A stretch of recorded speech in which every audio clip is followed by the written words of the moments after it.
Sali Berisha nuk frymëzon më. Është mundur 2 herë, në 2013 nga Rama dhe në 2025.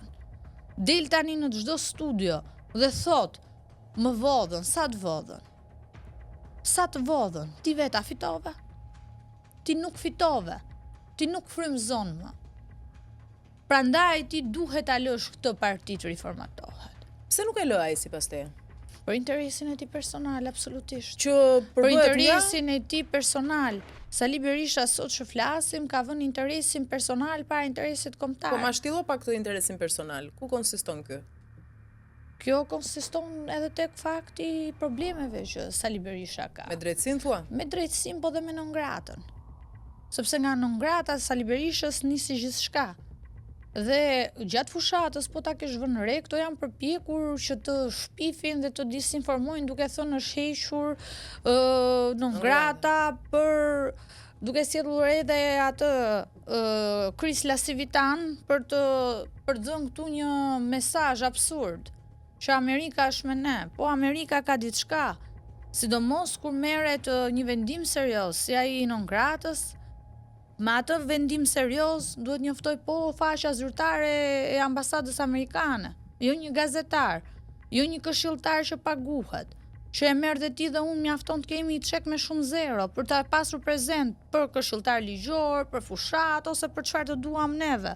Nuk është thelbi që ne t'i hedhim his sy shqiptarëve. Është problemi që ne si Parti Demokratike dhe që të jemi realisht demokratik duhet të hapemi. Duhet jemi një parti që të mbledhim individ që kanë vlera, intelektualët kanë ikur.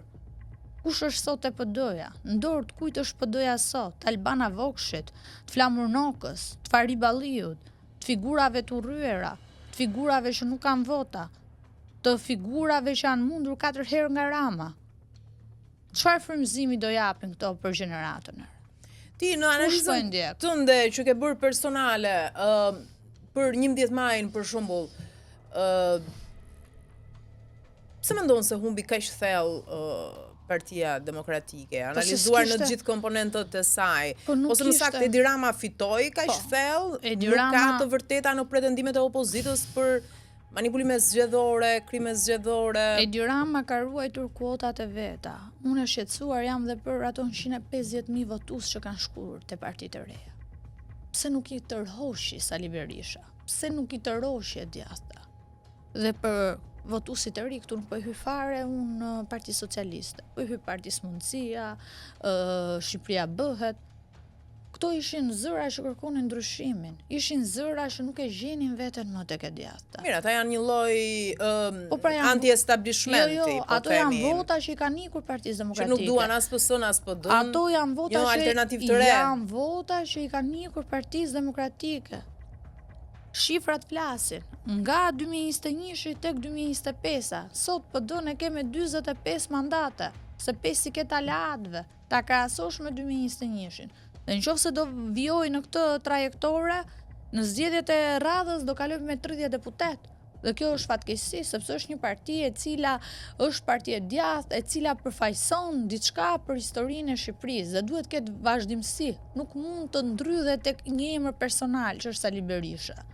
Prandaj, kjo nuk është çështje interesi tim personal. Unë nuk kam fituar gjë nga kjo parti. Unë jam një avokate, profesioniste, madje fitoj më shumë se rroga e një deputeti në punën time.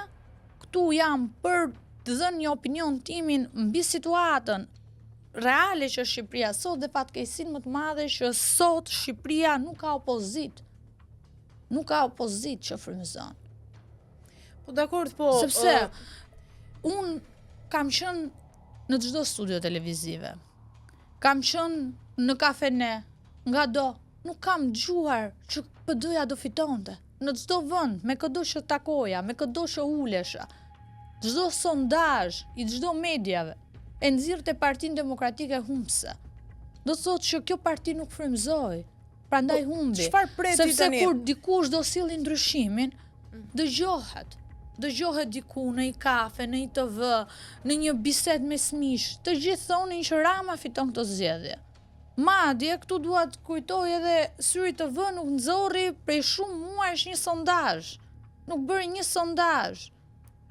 Sepse Sali Berisha e dinte se do humbte. Sali Berisha hyri për të humbur, nuk hyri për të fituar. Ai fitoi vetëm legacinë e tij si kryetari i opozitës. Aty fitoi Rama, fitoi dhe Berisha. Po çfarë preti të ndodh deri në shtator? Ndërkohë Partia Demokratike vetë Berisha denoncon çdo ditë me video nga Selia Blu fakte që pretendon se tregojnë farsën zgjedhore të 11 majit etj. Ndërkohë nga ana tjetër Berisha vetë ka denoncuar edhe në Bruksel ato që ka ndodhur që pretendon ai për 11 majin, prej andej edhe raporti për Shqipërinë faktikisht i reflektonte disa rreshta në sinkron me ato që thot Berisha dhe opozita për këtë gjë. Do mbaroj kjo pjesë, pastaj kanë premtuar dhe një analizë të brendshme, çfarë preti realisht të ndodh?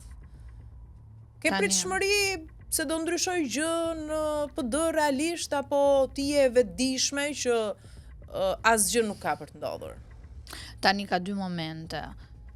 Sali Berisha pa diskutim që do thotë që është farsë.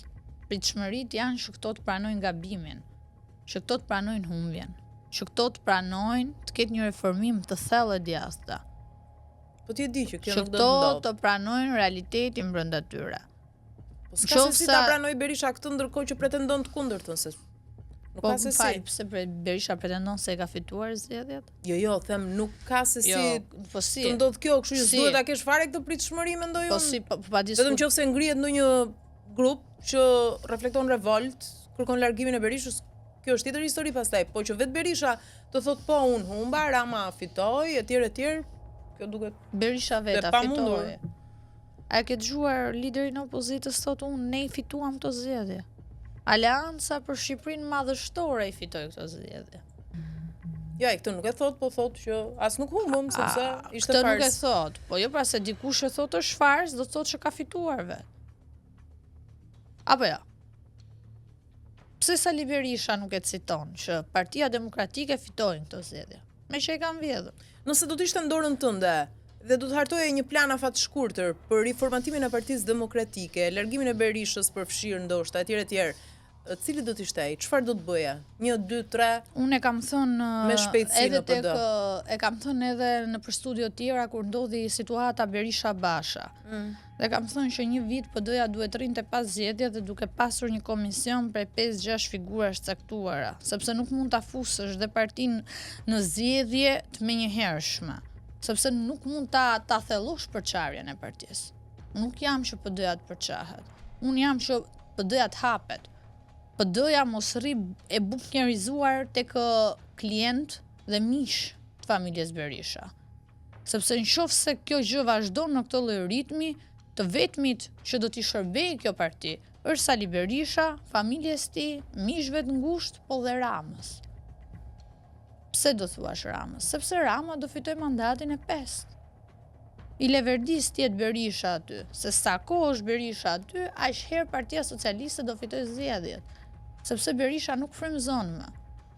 Dhe kjo parti e djathtë, dhe këta që e quajnë veten të djathtë, ta parazitat, se kështu kam shef t'i quaj se të tillë janë të listës mbyllur, të cilët do marrin rrogën kurris qytetarëve, këta që hiqen si demokrat. Këta individ duhet të reagojnë qofse duan demokratët dhe demokracinë dhe jo interesin e tyre personal, duke kërkuar dorëheqjen e leadershipit, siç e kërkon statuti dhe thot qartë, që kryetari që humb zgjedhjet duhet hiqi nga partia.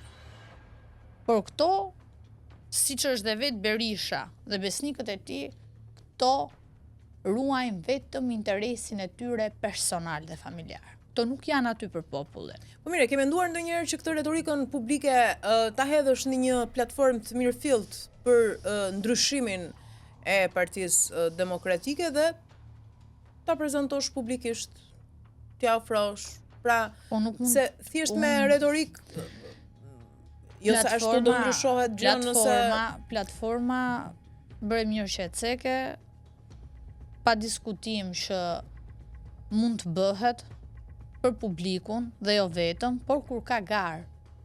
Se nuk mund të marrësh dhe të bësh një platformë në ajër.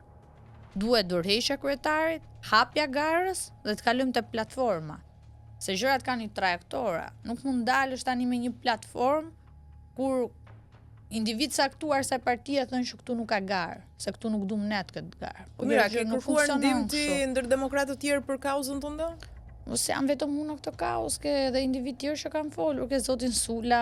Mirë, okay, që pas asaj që ndodhi zoti Sula ka shprehur kandidaturën e tij për kryetar, nëse e keni dëgjuar. Partisë Demokratike. Dhe ajo që unë dhe zoti Sula po bëjmë është po themi që kjo parti duhet reformohet. Dhe prandaj jemi shpallur dhe kandidat, vetë shpallur kandidat. Po dakord, pra, po këtu të ketë garë. Ky është hapi i parë. Kaq pak zëra nuk e thyen dot këtë realitet, them unë. Realiteti thyet me votë pastaj, demokratëve me votën e antarësisë dhe me votën e masës. Po që shkojë deri tek vota duhet të bëjë një hap pas Berisha. Po pa diskutim. Pa diskutim. Kjo s'ndodh me sa po shohim. Po nëse nuk do ndodhi, do veproj ligji pastaj. Që të ndodhi, që të hapet gara. Kjo është e qartë. Askush s'mund të jetë mbi ligjin dhe mbi statutin. Dhe unë nuk besoj që zoti Berisha nuk do ta respektojë. Mendoj që dorëheqja e tij do i bënte mirë, jo vetëm Partisë Demokratike, por dhe Shqipërisë. Ke folur me ndonjë prej tyre pas 18 majit? Pa diskutim, unë jam kontakt vazhdueshëm. Jam kontakt vazhdueshëm me demokratët. Janë të mërzitur nga rezultati dhe pa diskutim që duan ndryshim Partinë Demokratike. Që tek dorëheqja e zotit Noka dhe e gjithë funksionarëve elitar të Partisë Demokratike.